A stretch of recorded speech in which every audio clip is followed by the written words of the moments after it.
Bismillahirrahmanirrahim.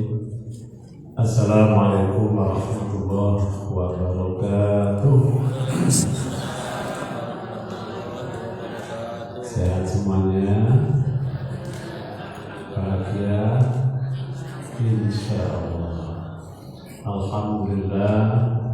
Allahumma sholli wa sallim wa barik ala habibina wa rasulina sayyidina wa maulana Muhammadin wa ala alihi wa ashabihi ajma'in, amma ba'd. Yang dimuliakan oleh Allah, Bapak Ketua Keamanan Lingkungan RT berapa?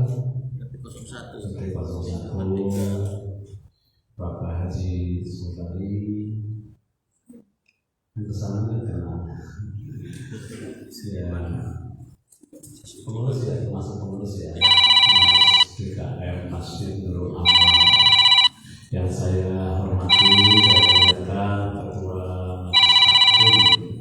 Nurul Amal juga, Muslimat Nurul Amal ya, mana ketuanya?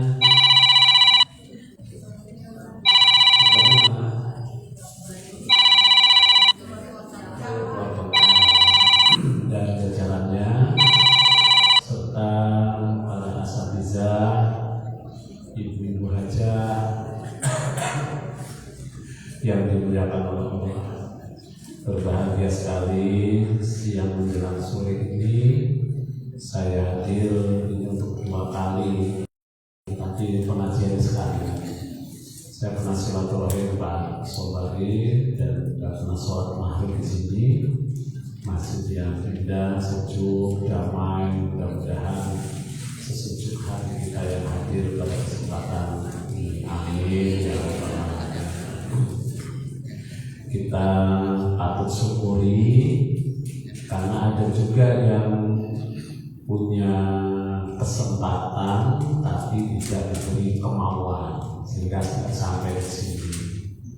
Ada yang punya kemauan tapi berhalangan, tidak sampai juga di sini. Kita bersyukur termasuk pilihan Allah, dikasih kesempatan juga dikasih kemauan sehingga Allah kumpulkan di rumah yang mulia ini. Mudah-mudahan juga nanti Allah kumpulkan kita di akhirat dalam kebaikan. Amin ya rabbal alamin. Nama saya paling gampang kalau sudah waladolin. Soalnya saya bahas ya. Saya asli mana nih? Saya sebenarnya orang Jawa Napak, Kebumen, Soka.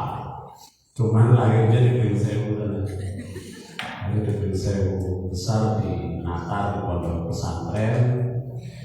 Lama hidupnya sebenarnya saya lama di Jakarta dari tahun 93 sampai kemarin 22.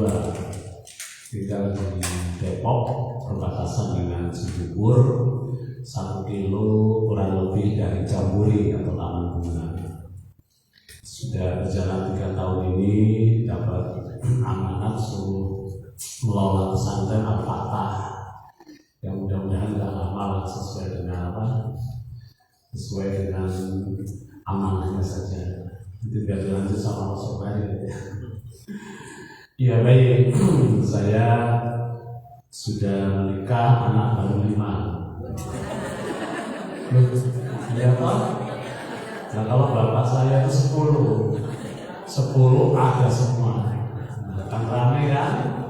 Kakak saya yang pertama itu anaknya 10, yang meninggal 3, mestinya 13.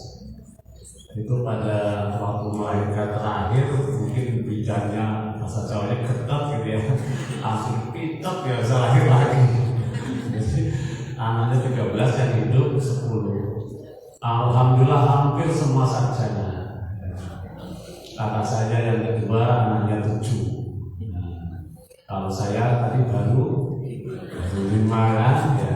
Kalau birrul walidain ya minimal 10. Ya, kalau untuk zaman kekinian ya separuhnya saja lah.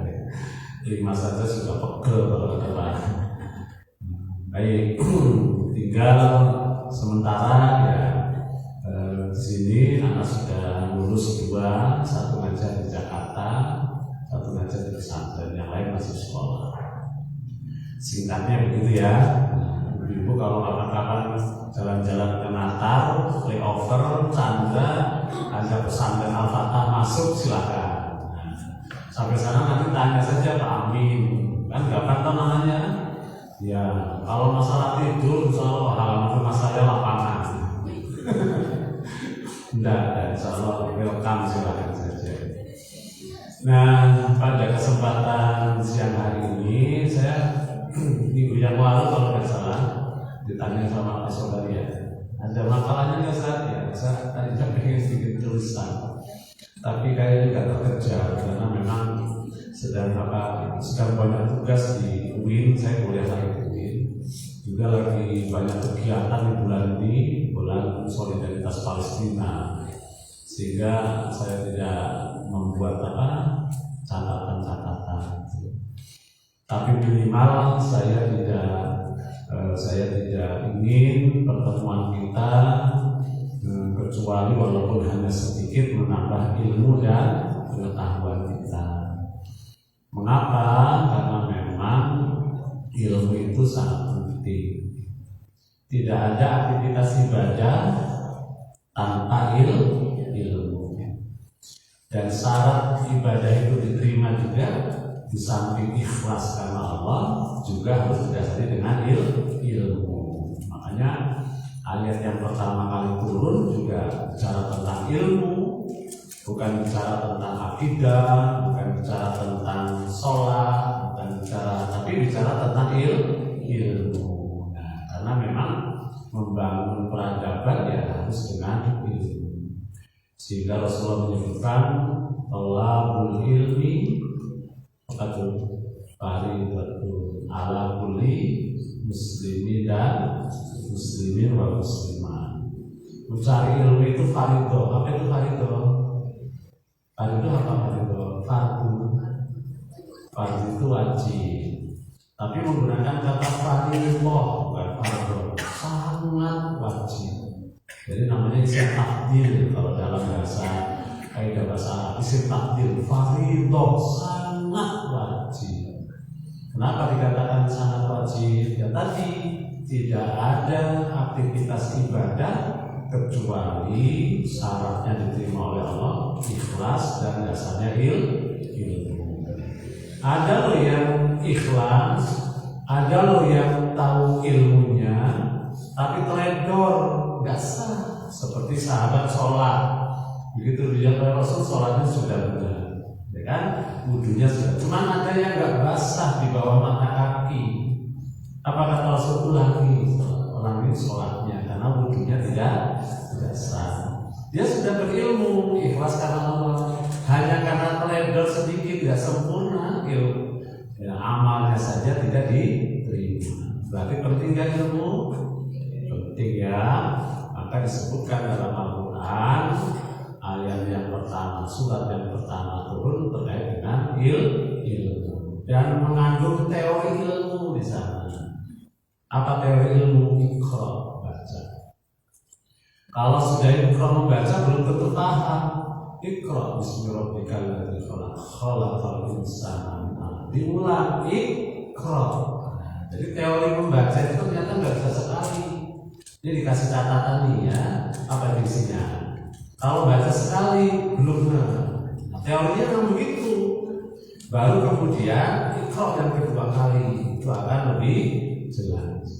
Nah lebih hebat lagi, nggak berhenti di situ. Kadang-kadang begitu ingat, baca, ingat, paham, kemudian keluar rumah kesandung hilang, ya kan? Ingat lagi ngaji, pulang sampai rumah hilang. Namanya barlen, bubar, lalai.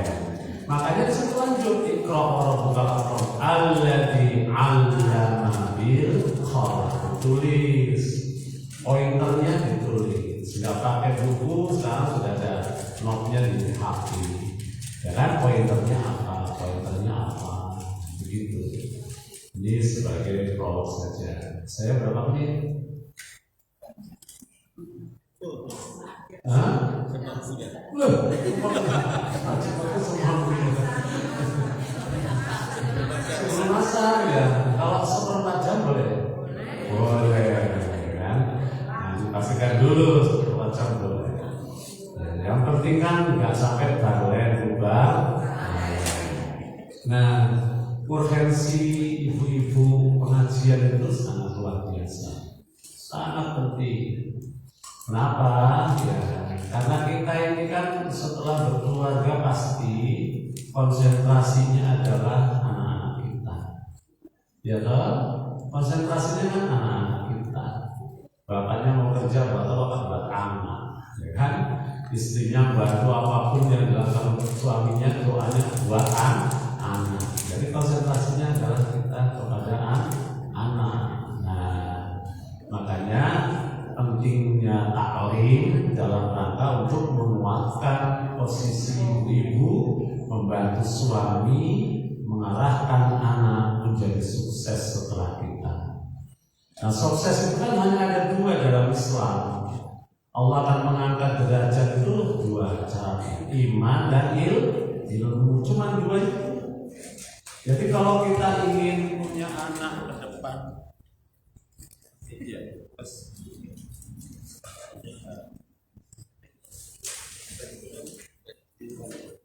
apa ini?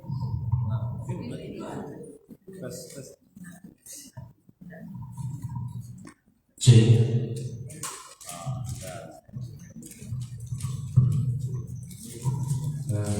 Sampai mana tadi? Oh gitu. Sampai mana tadi Bu? Sampai. Kalau sudah tua begitu ya. Suka lupa. Jadi untuk mengantarkan anak kita sukses, tinggi derajatnya, hanya perlu terlalu memberitahu iman dan cuma itu saja. Jangan tanyakan bagaimana cara Allah meninggikan derajat kita. Kita hanya upaya buat iman, ilmu, insya Allah. Ya kan? Makanya untuk anak-anak kita terkait dengan iman dan ilmu tidak ada hitungan, tidak ada hitungan. Semuanya kita orientasikan ke sana. Kenapa? Ya, bagaimanapun juga karena anak kita adalah aset kita. Kalau nanti kita kembali kepada Allah, tidak ada yang kita dapatkan kecuali apa yang datang dari aset kita. Coba ibu-ibu, kira-kira 100 tahun masih ada? 100 tahun lagi masih diingat orang enggak? Mungkin tidak. Tetangga kita meninggal, mungkin 1 tahun masih diingat, 100 tahun lagi sudah ada. Ya kan? Nah, kalau kita sudah kembali kepada Allah, tapi kita tinggalkan anak-anak yang soleh, yang berilmu, itu aset yang tidak pernah putus. Saat kita tidak ada lagi harapan menunggu kebaikan dari orang yang sudah melupakan kita, masih terdengar doa dari anak kita, Allahumma ighfir lahu warhamhu wa'afihi wa'fu anhu wa akrim nuzulahu. Kan begitu toh? Ya Allah. Saat kita sedang dilupakan oleh manusia, maka anak itu aset bagi kita, insya Allah. Kan? Nah, apalagi ya hidup ini kan ya sementara gantian kan.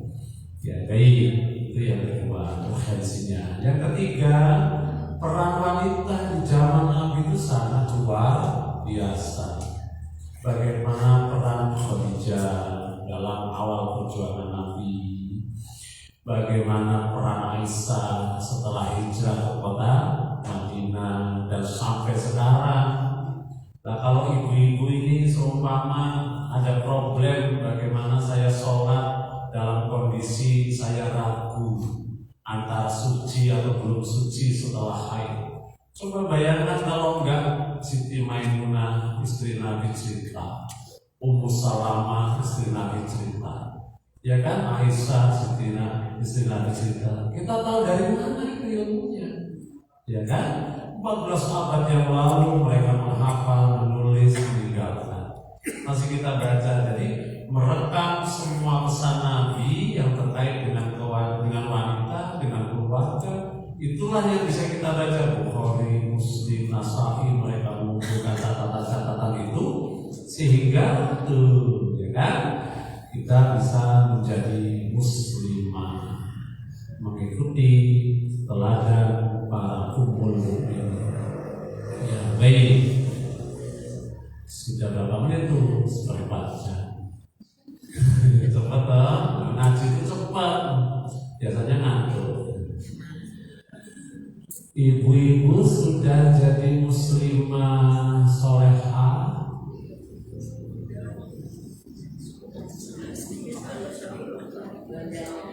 Apa pertanyaannya aneh? Enggak kok. Ibu-ibu sudah jadi wanita solehah? Atau saya ganti pertanyaannya. Ibu-ibu sudah menjadi pribadi muslim sesuai sunnah? Sudah menjadi muslimah sesuai sunnah? Belum. Ada yang sudah, ada yang belum. Kan? Ya. Kenapa ibu kok ragu? Ada yang sudah malam? Ya sudah, insya Allah, sudah insya Allah. Mungkin kaitannya adalah kriteria yang menjadi parameter itu yang belum kita tahu. Kalau parameternya tahu, insya Allah saya bisa jawab. Seumpama begini, wanita solehah itu yang gitu kan, menutup aurat kecuali muka dan tangan. Begitu ditanya apakah itu sudah sesuai kriteria wanita solehah, insya Allah karena tahu parameternya, ya kan, bisa dipahami. Nah, ayat yang tadi dibaca oleh ibunda tadi, itulah kriteria wanita solehah. Itulah kriteria wanita sesuai dengan sunnah. Surat apa tadi? Al-Ahzab. Ayat berapa? Ayat 32 sampai 34 saja. 32, 33, 34. Nah, ini temanya adalah wanita-wanita sesuai dengan sunnah atau wanita-wanita solehah. Itu temanya. Suratnya apa tadi dasarnya Bu? Al-Ahzab. Ayat yang keberapa tadi? Ke 32, 34. Judulnya apa tadi? Wanita-wanita sesuai sunnah atau solehah. Begitu. Nah, nanti kalau sudah kita baca nih ayat ini, kita udah walaupun 10 menit atau 15 menit, begitu ditanya apakah ibu sudah menjadi wanita sesuai sunnah, tinggal yang kenceng jawabnya insya Allah, tapi belum sempurna. Bisa dipahami ya? Nah, memang kalimat redaksi ayat ini terkait dengan istri-istri Rasulullah Sallallahu Alaihi Wasallam. Tapi secara tersirat bahwa gambaran istri-istri para nabi itulah sebagai teladan wanita-wanita sesuai dengan sunnah. Yang pertama, wanita yang sesuai dengan sunnah adalah bertakwa. Yang pertama, di situ disebut ittaqina. Apa Bu? Bertakwa. Yang kedua, wanita-wanita yang bisa menjaga ucapan. Jadi kalau ada wanita yang manja-manja sama suami orang, malah sama suaminya ketus, nah gitu kan. Heran tuh saya kalau ngomong sama suami kok nggak bisa lembut ya. Tapi kalau sama suami orang kok iso. Nah, gitu. Lalu itu disebutkan di situ ya, ayat yang ke-32. Mengapa disebutkan di sana?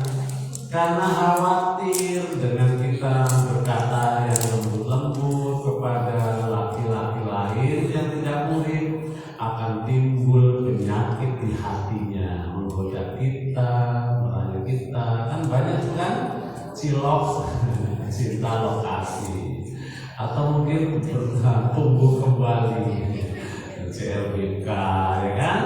Loh, itu namanya tadi ya, ternyata taman tetangga lebih bagus dari taman sendiri, ya kan? Loh, padahal ayatnya malah justru kalau mau berlemah lembut, berkata yang manja justru kepada pasangannya. Tapi anehnya ngomong sama orang bisa lembut, bisa baik, tersusun, ngomong sama suaminya sendiri kalimatnya terbatas, ngegas. Sudah terbatas, ngegas. Itu bukan problem ibu saja, problem suami juga begitu. Kalau dengerin curhatnya istri orang, tuh kayaknya perhatian gitu. Begitu istrinya cerita sedikit dalam gitu. Cerewet banget. Nah, ini kriteria. Wanita yang salihah bisa menjaga kehormatan dirinya. Bisa dipahami? Yang keberapa tadi?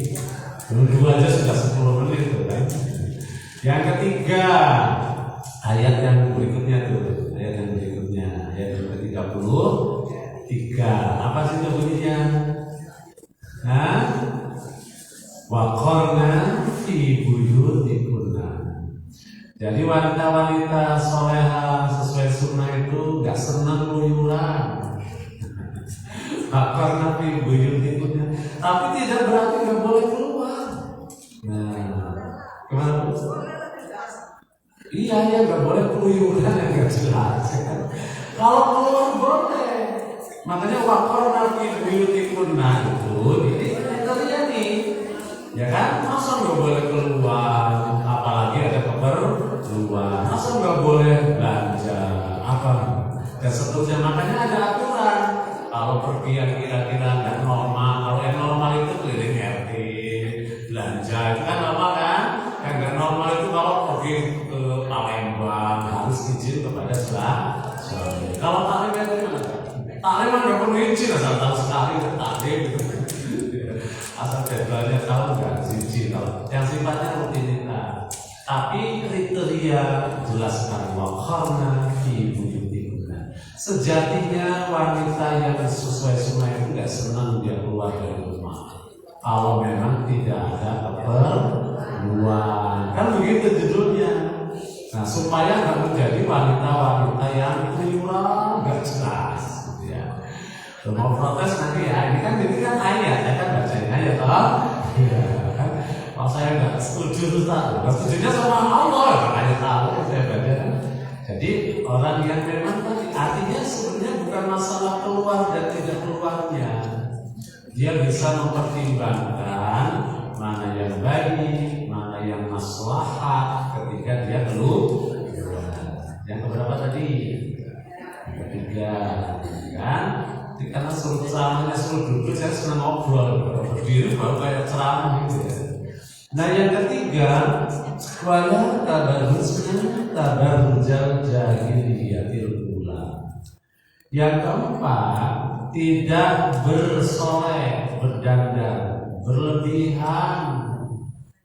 Pakai minyak wangi boleh, jangan berlebihan.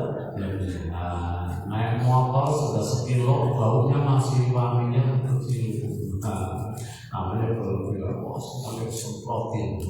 Bahkan yang tekor nggak bisa.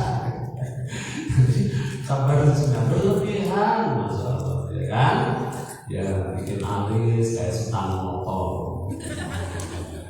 Namun bukan berlebihan. Kalau pakai itu boleh, pakai celak juga boleh kan? Asal tidak begitu kan? Beri ayatnya jelas. Pada tabarrujna tabarrujal jahiliyatil ula. Indah itu bagus karena Allah sendiri dijamin suka kepada keindahan. Bersih wangi itu bagus, itu ajaran Islam. Begitu. Nah, kalau yang elegan itu kan wajar lah ya, wanginya wajar, dandannya juga wajar, bersoleknya wajar, kan? Pakai baju dan kerudung, warnanya macam-macam, kayak bola Palestina. Maka jadi mencolok kita nggak wajar gitu ya. Jadi boleh saja kok harganya mahal boleh kan? Tapi tidak berlebihan. Bahayanya begitu. Yang keberapa tadi? 4. Kalau diulang masih ingat. Kelima, wa aqimnas shalah. Nah, wanita-wanita yang sunnah itu yang sholat. Sholat itu tidak hanya khusyuk sholatnya, tapi menjaga waktunya. Biasanya sudah sholat iya, cuma menjaga waktunya yang perlu, gitu ya. Zuhur menjelang asar, asar menjelang maghrib, maghrib menjelang isya. Kok bisa begitu tiktokan? Lalu tiktokan sedunia yang nggak habis. Lucu terus, ada yang lucu lagi. 5 menit nggak terasa, ya kan? Apa Facebook, selancar Facebook, ya udah habis. Sampai bapaknya pulang pergi kantor saya nggak tahu. Itu kan ya boleh kok. Main TikTok boleh, kan karena ini keniscayaan kemajuan, ya. Cuman nanti tetap kita usahakan fokus. Nah, jadi menjaga waktu sholat bisa dipahami. Nah, sholat yang khusyuk, sholat yang baik.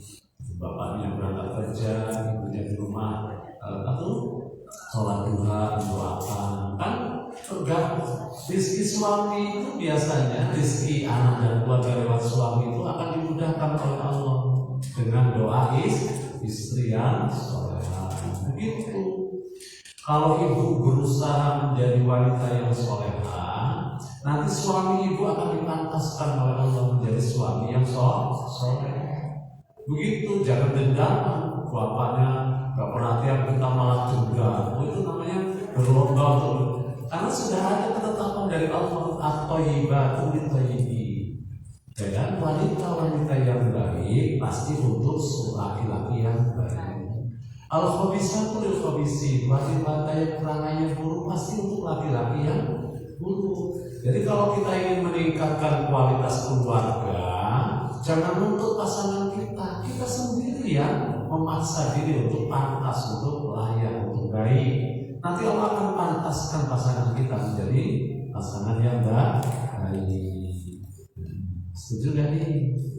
Kayaknya kok lihatnya itu banyak marah kayak saya gitu. Setengah melotot apa nggak sih enggak ya? Nah, yang keberapa kali? 5. Subhanallah. Nah, yang ke-6 apa tuh setelah wa iqamas shalah? Wa atinaz zakah, ya kan? Kita boleh loh bersedekah, berbagi, ya kan?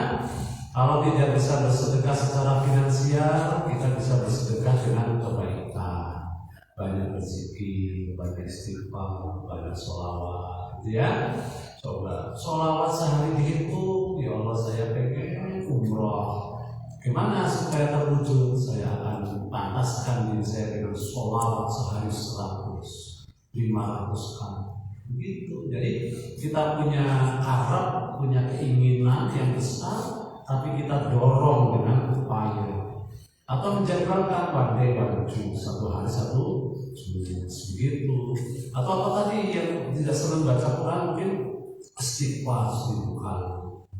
Masya Allah, ini kan jalur-jalur langit yang kadang-kadang manusia itu nggak logis sehingga dia nggak mengerjakan. Padahal kalau dia kerjakan secara rutin, setaruhlah saya ingin umroh, saya iringi dengan 1000 sholawat. Kalaupun nanti umrohnya tidak terlaksana, harian 1000 sholawat itu nggak akan menguap, pasti menjadi amal kebaikan. Dan itu pasti berdampak. Kadang-kadang tidak kita sadari bahwa ibadah kita sejatinya adalah investasi amal yang jelas. Masya Allah, saya sudah 8 tahun Wardewan Juz. Walaupun banyak harapan kemudian menurut keinginan kita tidak diberikan oleh Allah, minimal catatan 8 tahun itu menjadi amal bagi kita. Maka biasanya kita berawal dari tadi sholat duha. Pengen apa sholat duha? Karena Allah supaya membuka rezeki saya. Begitu dia jalani 1 bulan, 2 bulan, boleh jadi yang terbetik di pikiran kita justru Allah nggak peduli saya menjadi orang kaya atau tidak kaya. Tapi ternyata sholat duha ini sudah menjadi habit, menjadi kebiasaan yang membuat saya tenang. Ada jadi catatan amal, subhanallah. Dan ini akan kita kembali, kita akan kita bawa, ya kan? Material yang Allah berikan belum tentu kita bawa. Apalagi kita meninggal sudah menjadi ahli waris, ya kan? Tapi amal itu yang pasti kita bawa kepada Allah. Yang keberapa tadi? Nah, kalau dengar dari awal nggak lupa ya, nggak lupa ya. Nah, kalau tadi bawa ayat apa, bawa Qurannya misalnya bisa tandain boleh kan? Apa pensil 1 ini 2. Nah, yang ke-7 adalah wa'ati'nallaha wa rasul. Taat kepada Allah dan Rasul. Begitu. Nah, ketaatan ini dalam hal apa? Dalam semua perintah Allah, termasuk menjaga sholat. Karena kata Nabi, ini nasihat kepada ponakannya, ya bulan, Alhamdulillah, wahai keponakanku Ibnu Abbas, jagalah Allah. Ya fatkah. Nah, kalau kita sudah menjaga, apa yang perlu dijaga dari Allah? Yang kita jaga adalah hal-hal yang diperintahkan oleh Allah. Kita jaga, kalau itu perintah kita laksanakan, kalau itu larangan kita jauhi. Kalau kita sudah melakukan itu, nah, yahfadka, pasti Allah menjagamu.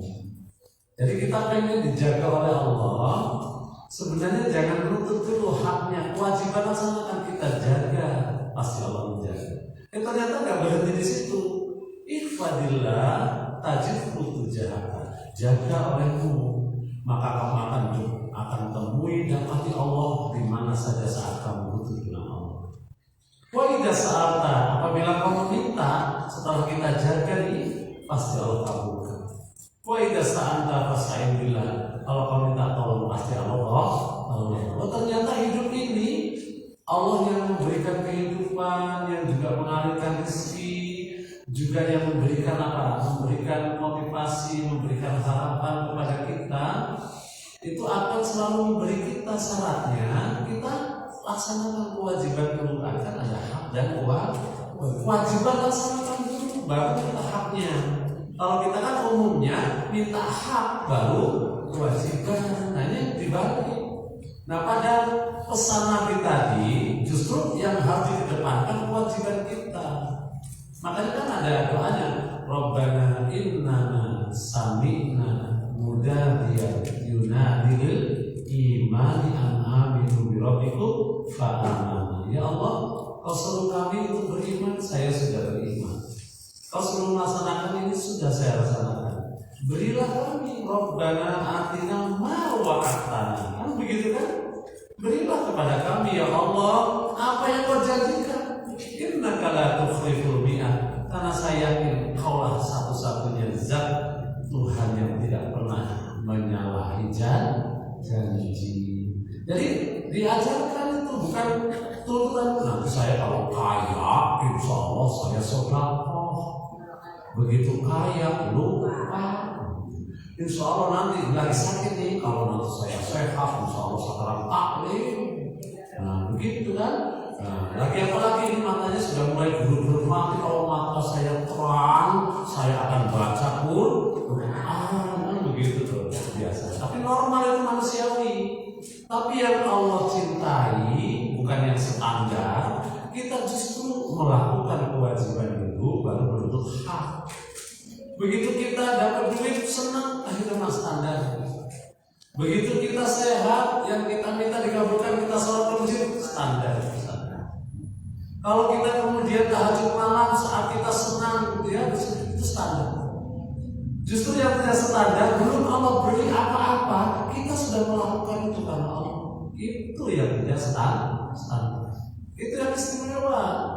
Bagaimana kita mau istimewa di mata Allah, sementara kita tidak pernah berupaya untuk istimewa di hadapan Allah? Kan begitu kan? ya kan? Ya Allah, coba saya akan istimewakan Allah dengan saya istighfar 1000 kali sehari. Istimewakan, walaupun tidak semua amal bisa kita raih karena memang keterbatasan kita, tapi ada satu amal yang bisa kita banggakan, atau 2 amal yang kita banggakan, atau 3 amal yang kita banggakan. Itu upaya untuk istimewa. Kalau sudah istimewa, kita melakukan hal yang istimewa untuk Allah. Ya, saya yakin insya Allah dimudahkan oleh Allah. Bisa dipahami ya? Yang berapa tadi? Nah, atiullah wa ati'nallah, taatlah kepada Allah, gitu ya. Ati'nallah. Nah, yang terakhir, yang ke-8. Nah, apa ayat yang ke-34 bunyinya gimana?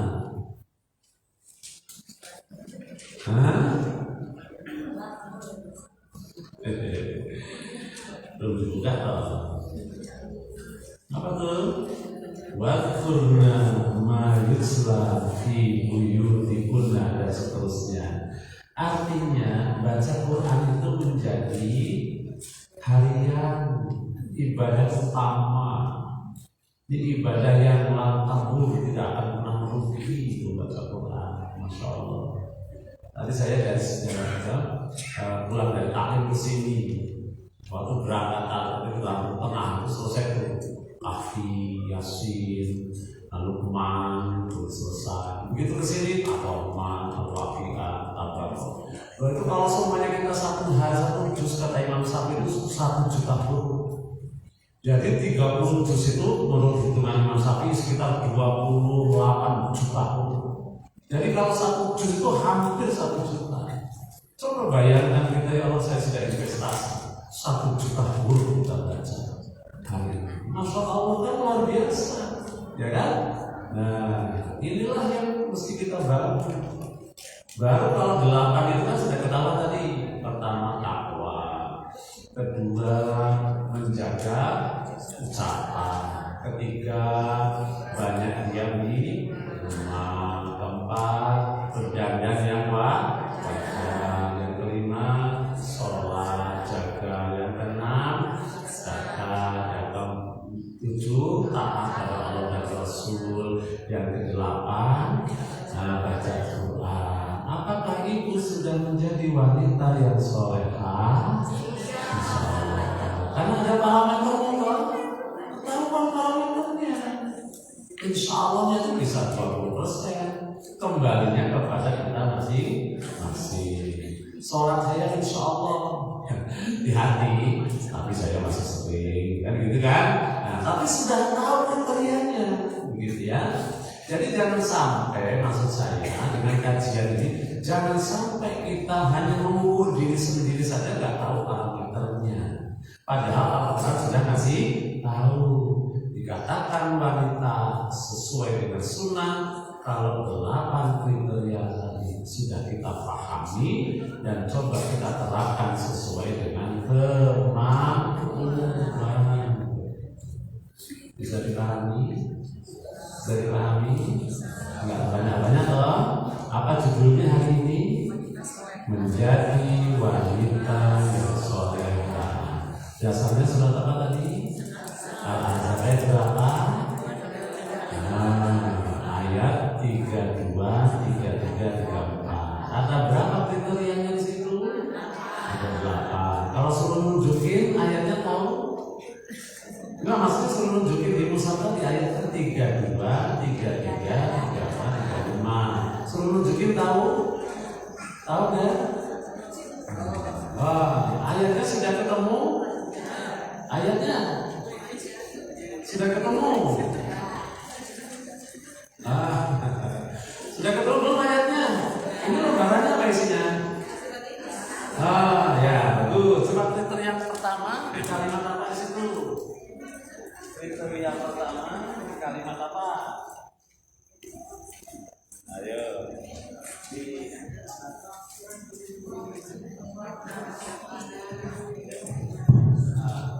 Ayo, kriteria pertama di kalimat apa? Wattakinanya situ.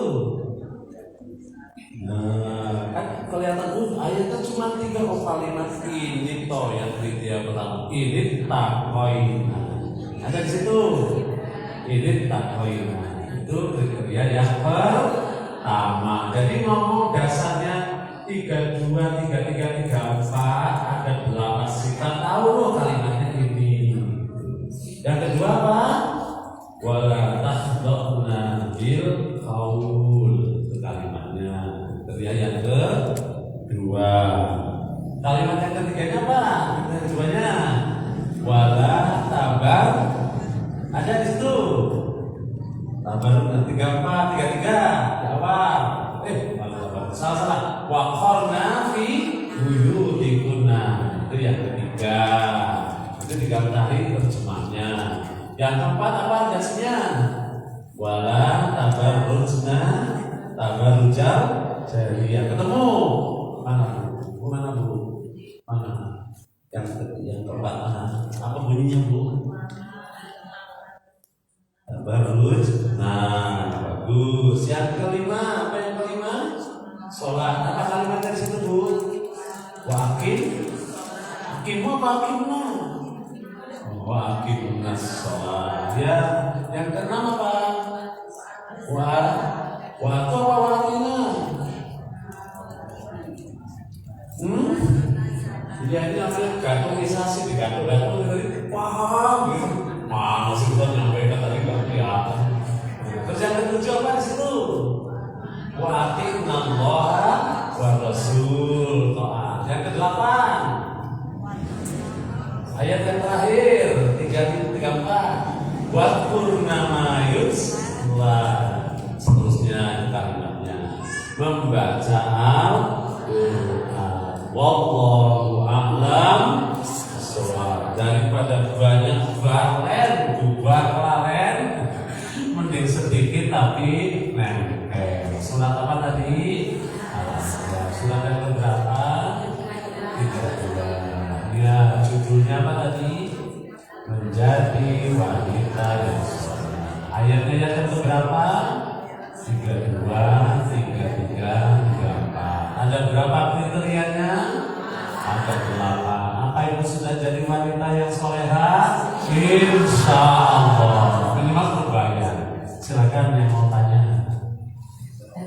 Baiklah Bapak, baiklah Ibu, ada yang ingin bertanya?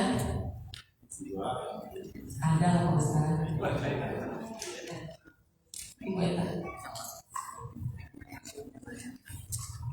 Assalamualaikum warahmatullahi wabarakatuh. Izin Pak Ustaz bertanya ya, bagaimana menjadi wanita soleha di zaman sekarang?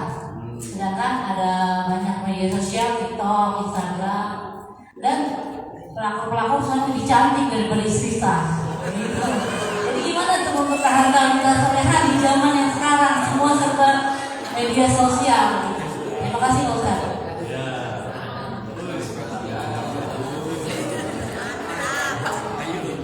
Ada lagi ibu-ibu yang ingin ditanyakan? Ada yang ingin bertanya? Ayo ibu-ibu keluarkan dokumennya.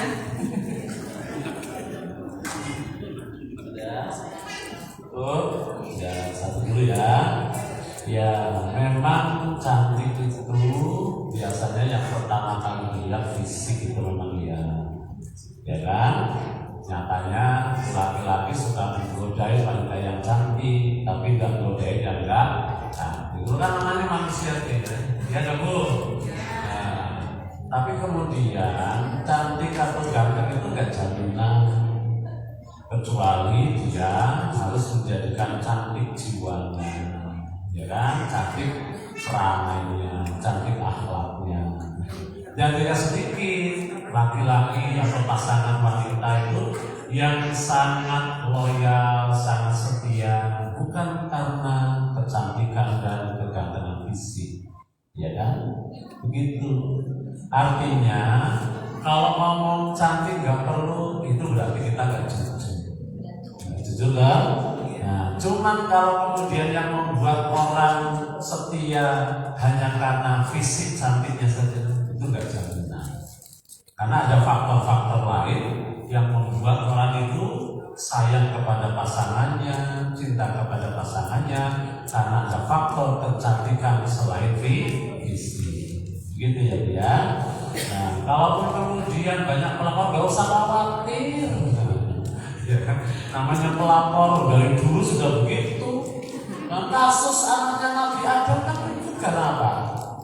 Ya kan, Habil dan Habil itu kan karena apa? Karena pasangan. Jadi memang sudah dari dulu begitu. Masya Allah, ya kan? Makanya supaya tidak tergoda terkait dengan hal ini, jadikanlah diri kita muslimah yang baik. Doronglah suami kita menjadi muslim yang soleh. Begitu ya. Kalau masalah cantik datang ke servis kan susah, kecuali kalau yang operasi. Ya. Nah, sampaikan juga, Pak, kalau memang lihat orang lain cantik senang, cantikkan saya dong. Gitu. Iya kan? Masa mau cantik pakai tepung kan gitu kan? Ya, pakai apa dong? Pakai skincare, kan? Dimodalin apa ya? Nah, iya. Ya Masya Allah. Nah, cuman begini, Islam, nilai-nilai Islam itu tidak akan pernah menjadi laku karena pergantian zaman. Tidak akan pernah. Kok dulu di zaman Nabi bisa ya wanita-wanita itu setia soleha. Nah, yang membuat mereka bisa itu karena imannya, gitu ya. Kalau kemudian hari ini ada wanita-wanita yang imannya sama dengan zaman Nabi, sama. Jadi nilai-nilai kebaikan saya katakan 8 unsur, 8 kriteria wanita yang soleha. Itu tidak akan pernah laku kapanpun ya, cuma itu tidak akan pernah berubah, gitu ya. Tidak akan pernah berubah. Masalah kemajuan zaman keniscayaan, keniscayaan. Nah, bisa dipahami ya dia.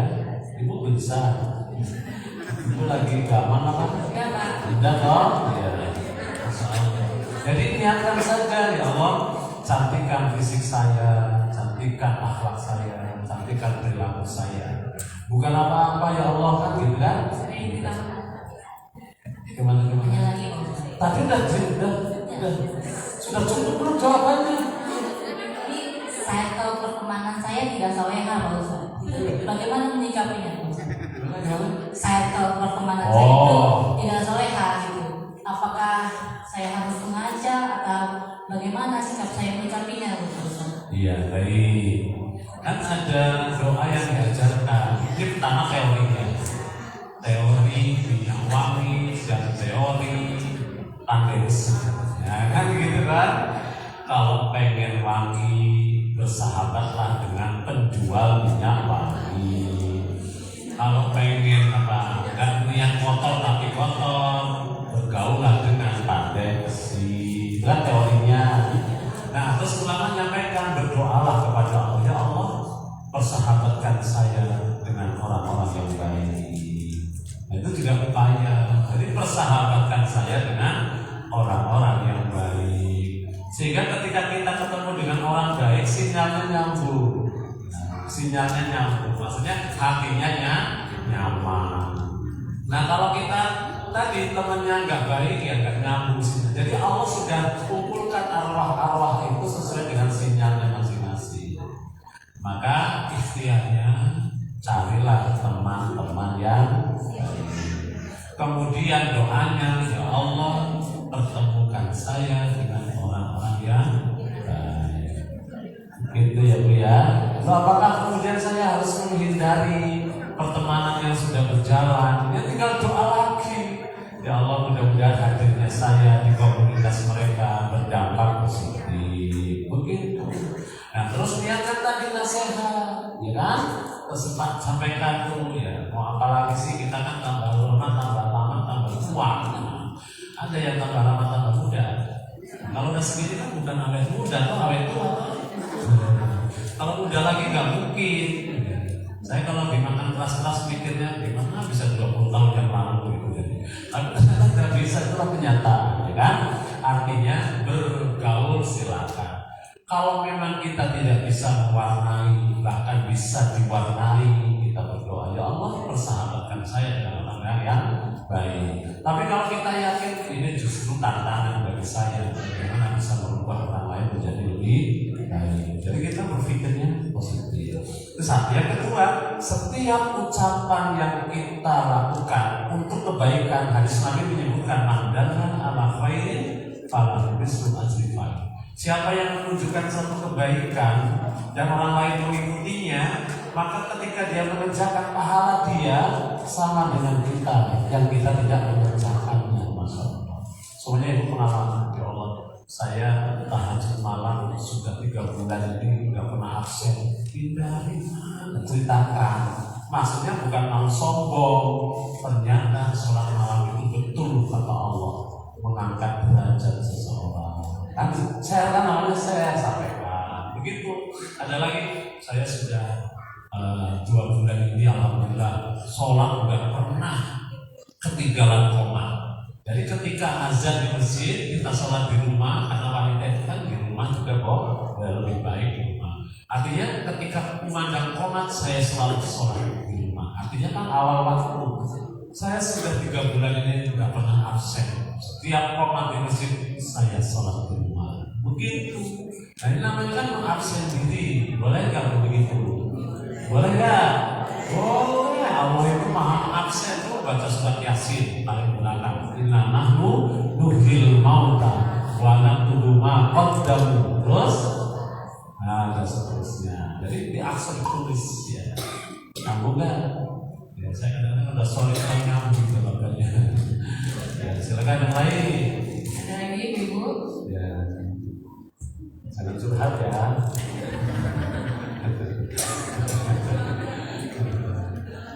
Ya.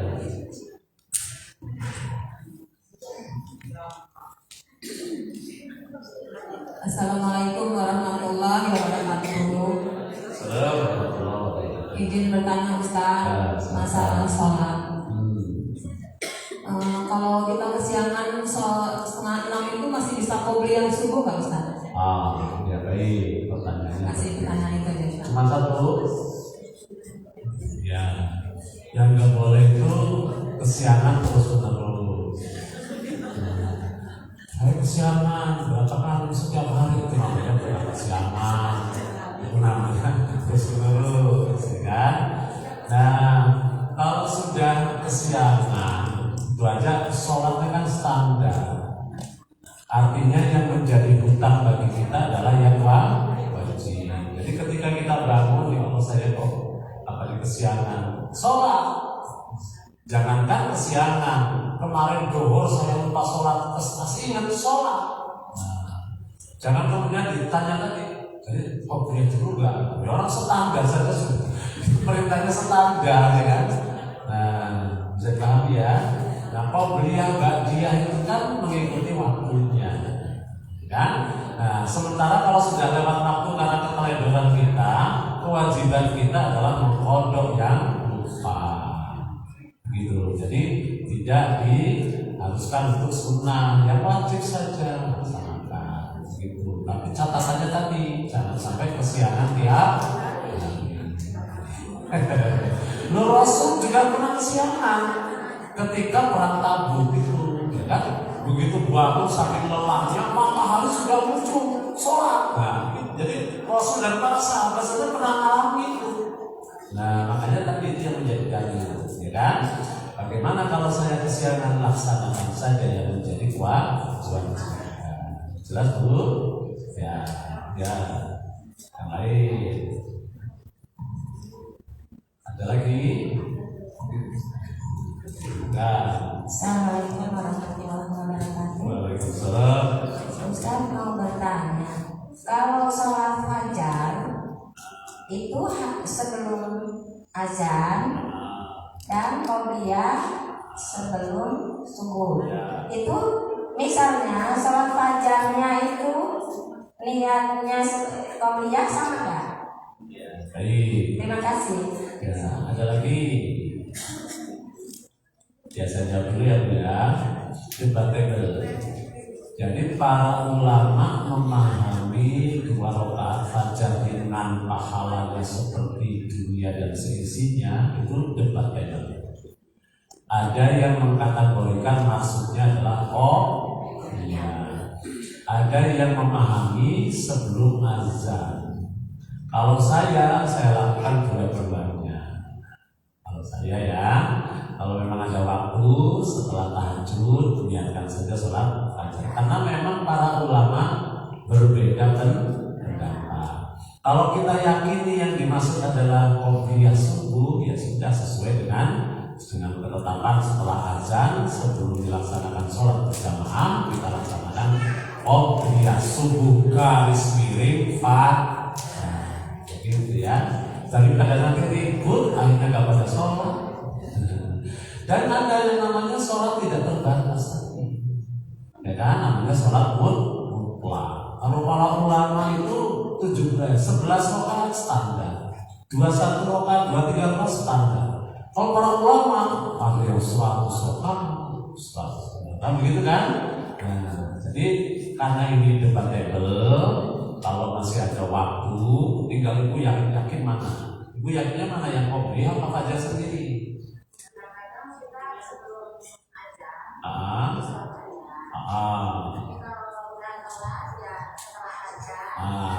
Kan akhirnya begitu toh. Nah, makanya kalau saya ketika ada waktu untuk sholat sebelum azan, tinggal niatkan mudah-mudahan kita masuk sholat fajar. Karena para ulama sendiri berbeda dua-duanya sunnah loh, bukan wajib. Bisa dipahami ya. Bagaimana niatnya? Nah, ini juga debatable. Innamal a'malu binniyat. Sesungguhnya amal tergantung niat. An-niyat fil qalb, niat itu di hati. Makanya ada yang berkeyakinan tidak menjaharkan niat. Bukan nggak ngomong niat ya, tidak menjaharkan niat. Ada yang sebagian menjaharkan niat. Itu debatable karena itu di luar sholat.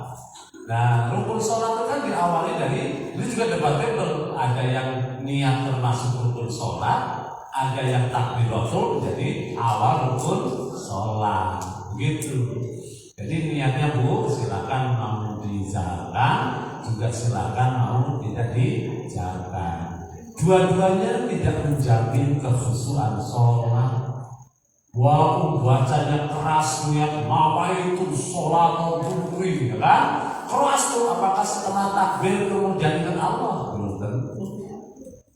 Allahu Akbar. Pesenan sebelah dunia. Kan gitu kan? Apakah setelah takbir kita itu belum tentu, ya kan? Nah, begitu ya. Dia, makanya belum tentu sholat khusyuk. Ini udah pernah dikaji. Sholat khusyuk udah pernah dikaji belum? Belum. Maksudnya dari tahun berapa sini? Sholat khusyuk. Bu, gimana Bu?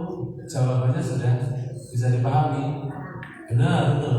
Ya, baik. Saya tambahkan ya. Kita memang sholat khusyuk itu harus walaupun berat, walaupun berat. Makanya kriteria tadi lagi, kriteria sholat khusyuk. Ibu sholatnya udah khusyuk belum? Hah? Ibu sholatnya udah sebelum. Ini nyemirnya berarti banget. Sholatnya sudah sebelum. Kok tahu belum dari mana? Sudah tahu kriteria khusyuk? Belum. Khusyuk itu pertama khadrul qalb. Menurut Imam Ghazali ini, hadirkan hati. Jadi kalau sholat itu sudah move on, saya itu menghadap Allah. Jadi nanti urusan anak, urusan suami, urusan belanja hilang semua. Jadi hadirkan hati. Ini syarat yang pertama. Yang kedua, tafahum, paham. Coba terjemahkan ya.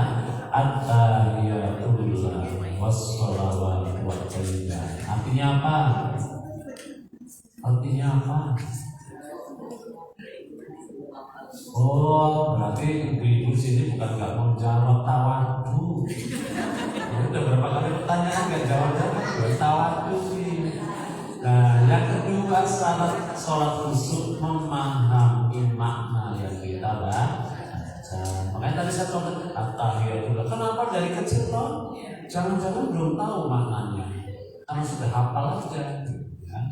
Nah, yang ketiga takziman. Sholat khusyuk itu kita sedang mengagungkan Allah. Yang kita sedang ngobrol ini dengan Allah Maha segalanya, takziman. Nah, yang kelima rojaan. Yang keempat ya, rojaan. Roja itu berharap, ya siapa tahu di sholat saya terakhir, walaupun tidak sempurna, ya Allah terima dari harapan itu harapan. Nah yang kelima, kayak malu. Malulah ya main TikTok 50 menit masih khusyuk, masa sholat 4 menit saja gak khusyuk, kan malu seperti itu. Nah sehari berapa menit sehari? Bu orang Padang ya? Biasanya kan sama gitu. Sehari berapa menit? Belum pernah gitu. Berapa Bu? Pernah gitu Bu? Sehari berapa menit? Hah? Sehari? Enggak, maksudnya sehari itu berapa menit? 24 jam itu. Belum pernah itu. Sehari itu 1440 menit. Sehari itu 24 jam itu 1440 menit. Masa sholat 5 menit saja gak khusyuk? Kan malu kalau kita kepada Allah. Iya kan? Ya Allah, tolonglah saya, mudah-mudahan saya sholat khusyuk. Walaupun 5 menit saja, kadang-kadang menit pertama masih ingat Allah, ya kan? Menit ketiga nyari kunci dari pagi gak ketemu. Apalagi niatnya sholat mau nyari. Coba Bu, sholat nih, kan? Niatnya sholat mau nyari kunci. Sholat ya, Bu tambahan saja dari pertanyaan tadi ya, biar kelihatan pinter aja saya jadi nambahin jawabnya. Ya itu kira-kira kriteria sholat khusyuk. Nah, walaupun itu sudah kita pahami belum tentu khusyuk. Makanya apa yang menggoda kita gak khusyuk? Mata dan pendengaran. Maka kata Allah, untuk zinatan. Kalau mau pakai sholat pakai pakaian yang bagus. Begitu. Ibu sholat pakai mukena baru, warnanya macam-macam. Itu ibu bisa khusyuk. Yang lain dari sepanjang sholat kelihatan mukena ibu saja. Makanya nggak perlu